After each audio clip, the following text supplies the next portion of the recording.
Football প্রেমীদের যদি আমি বলি বর্তমানে লা লিগা হচ্ছে বিশ্বের সবচেয়ে কম্পিটিটিভ টুর্নামেন্ট, তাহলে কি আমার কথা ভুল হবে?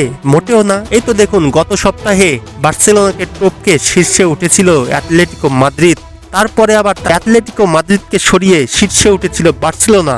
এই সপ্তাহেও আবার 24 ঘন্টা আগে যখন অ্যাটলেটিকো মাদ্রিদ তাদের নিজস্ব ম্যাচ জিতে বার্সেলোনাকে টপকে 1 নম্বরে উঠল, তার 24 ঘন্টা যেতে না যেতে আবারও শীর্ষস্থান দখল করল বার্সেলোনা।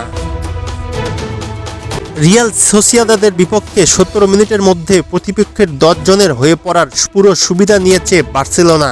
আরিজ্জো এলুসোতোন্দো লাল কার্ড দেখার 8 মিনিট পর জেরার্ড মার্টিনের গোলে এগিয়ে যায় কাতালান পরাশক্তিরা। 4 মিনিট পর মার্ক কাসাদোর গোল ব্যবধান দ্বিগুণ করে বার্সেলোনা।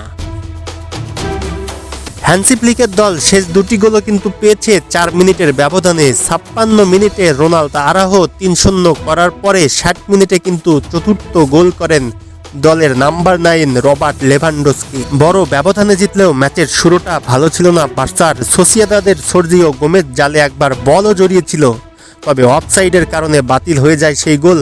ম্যাচের গতিপথ পুরোপুরি বদলে যায় 17 মিনিটে। ধাবমান দানি ওলমোকে পিছনে থেকে টেনে ফেলে দিয়ে লাল কার্ড দেখেন এলুসোতোন্দো।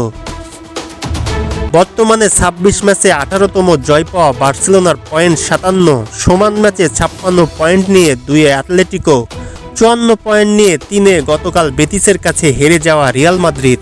বার্সেলোনার এই রিয়াল সোসিয়েদাদের বিপক্ষে জয়ের পরে অনেক ফুটবল বোদ্ধা কিন্তু বলছেন ইতিমধ্যেই লা লিগার শিরোপাতে এক হাত দিয়ে রেখেছেন বার্সেলোনা। তবে সেসব বাদ দিয়ে যদি আমরা চিন্তা করি যে লা লিগা অনেকদিন যাবতীয় এরকম টান উত্তেজনার ম্যাচ দেখতেছিল না, এরকম কম্পিটিটিভ একটা খেলা হচ্ছিল না, সেই লা লিগা কিন্তু আবার তার পুরনো রিদম ফিরে পেয়েছে।